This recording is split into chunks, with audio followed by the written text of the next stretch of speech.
Assalamu alaikum. Good afternoon, dear students.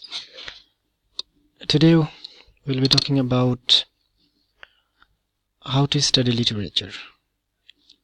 And we know that almost every general university in Bangladesh and some of the technical universities have one English department where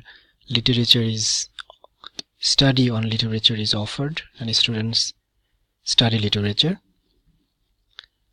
And indeed, there are many purposes for reading literature, or we can say that students or people learn or study literature for many purposes. For example, we can read literature for getting pleasure out of it, because literature reading gives us pleasure. Also, at universities and in academic institutions, we study literature for academic purposes. And also,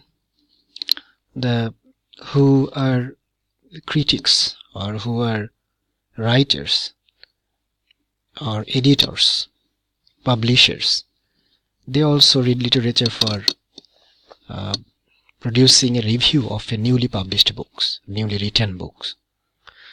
And also it is also read for showing criticism, etc.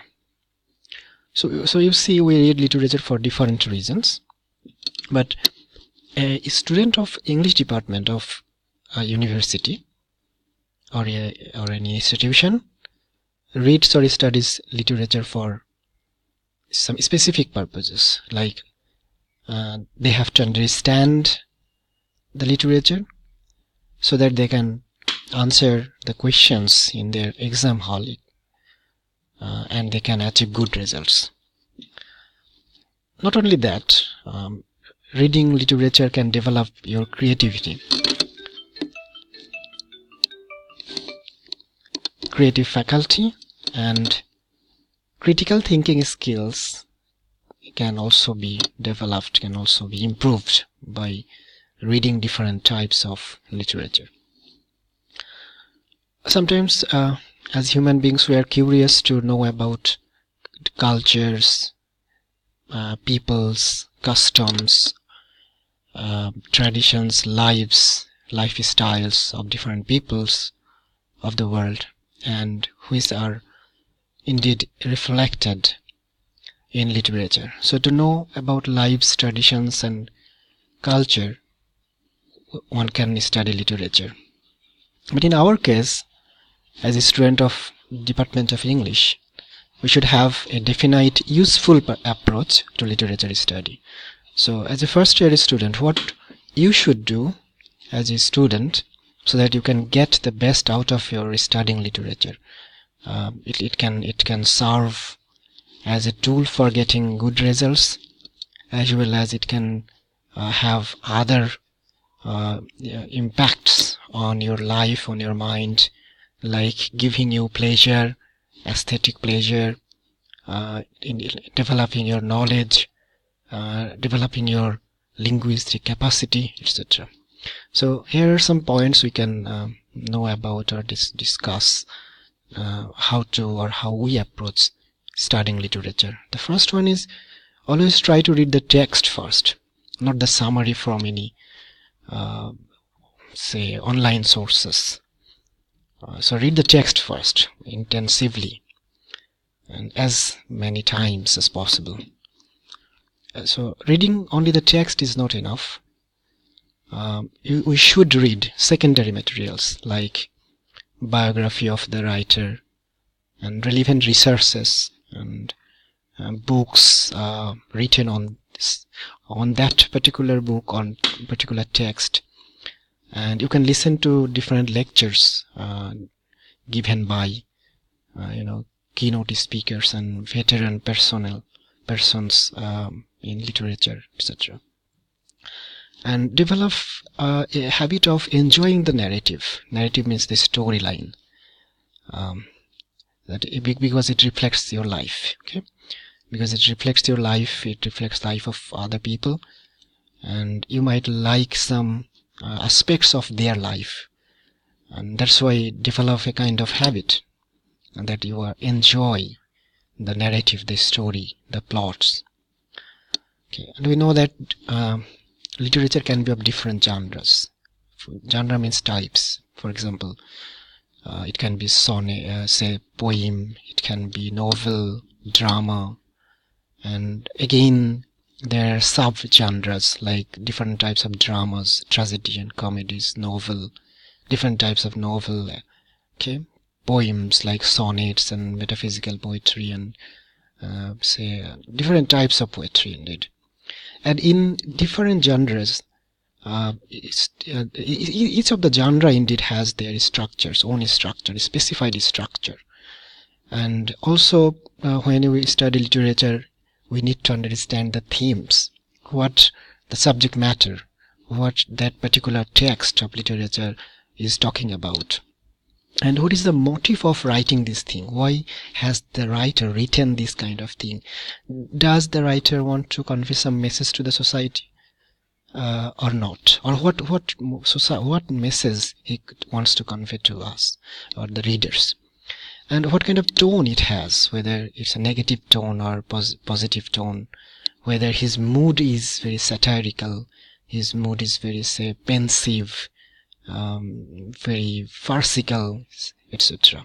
So we need to understand the genre along with it, or along with their themes and motives and subject matter, tones, etc.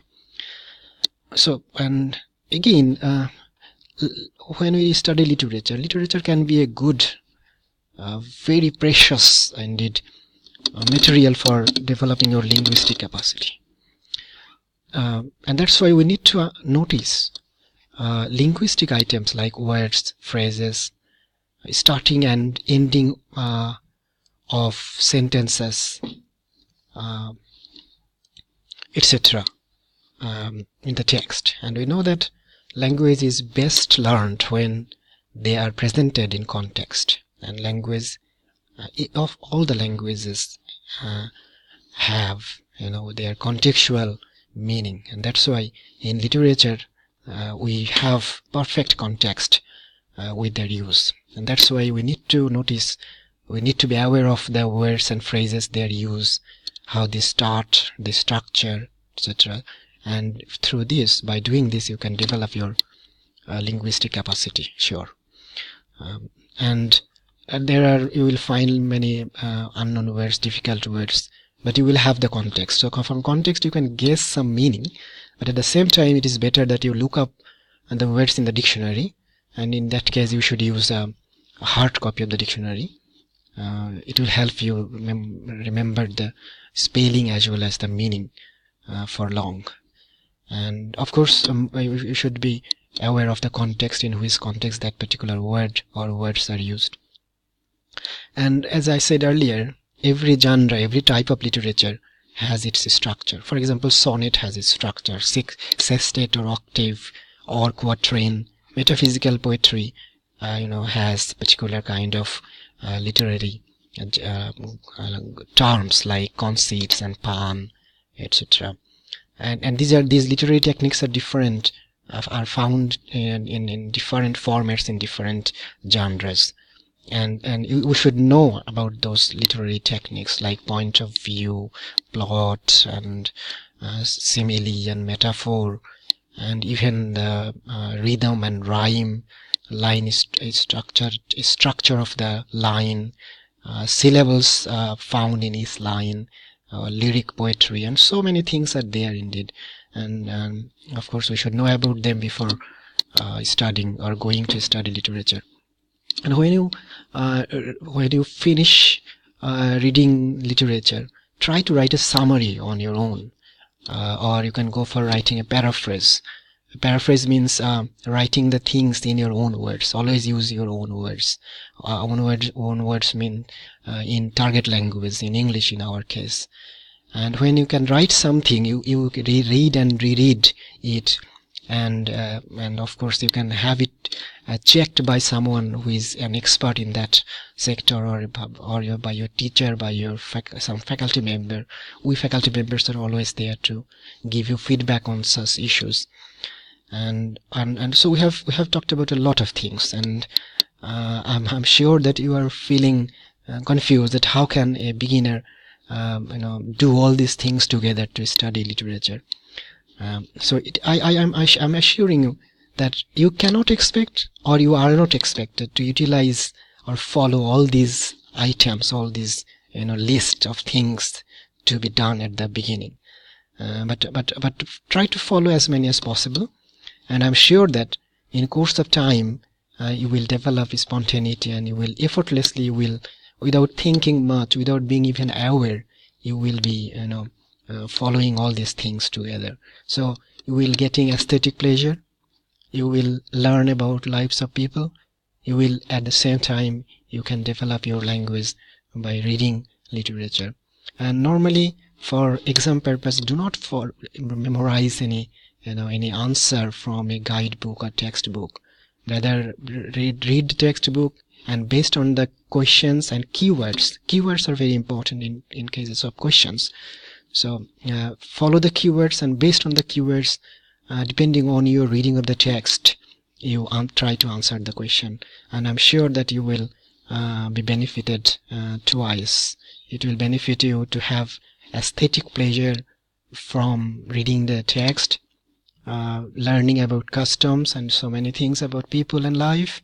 It will enrich your experience of life, and at the same time you will have better linguistic capacity by reading literature. And that is all today. And if you have any question in comment section, you can ask the question, and I will try to answer your question as soon as possible. So best of luck, and try to do this, and I am sure that you will find fantastic effect of these items. Assalamu alaikum wa rahmatullah.